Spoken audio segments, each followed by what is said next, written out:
અમરેલીમાં જૂના marketing yard બાજુ ગેસ પાઇપલાઇન લીકેજથી અચાનક આગ લાગી, ફાયર ટીમનો સમયસર બચાવ પ્રયાસ। શહેરના જૂના માર્કેટિંગ યાર્ડ વિસ્તારમાં આજે અચાનક ગેસ પાઇપલાઇન લીકેજ થતાં ભારે આગ લાગવાનો બનાવ બન્યો છે। આ ઘટનાની જાણ થતાં જ ફાયર સ્ટાફ તાત્કાલિક ઘટના સ્થળે દોડી ગયા અને આગને કાબૂમાં લેવા માટે પાણીનો મારો ચલાવી તાત્કાલિક કામગીરી શરૂ કરી દીધી છે। પ્રાથમિક માહિતી મુજબ ગેસ લીકેજ બાદ ચિંગારી લાગતા આગ વિકરાળ સ્વરૂપ ધારણ કરી રહી હતી।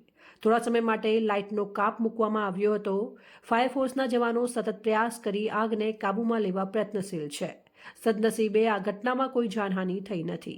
આગ લાગવાની સાચી કારણભૂત પરિસ્થિતિ અંગે તપાસ હાથ ધરાઈ છે। ઘટનાથી વિસ્તારમાં દહેશતનું વાતાવરણ સર્જાયું હતું, પરંતુ ફાયર વિભાગની સમયસરની કામગીરીને કારણે મોટું નુકસાન ટળ્યું છે। રિપોર્ટર સંજય વાઘેલા, અમરેલી।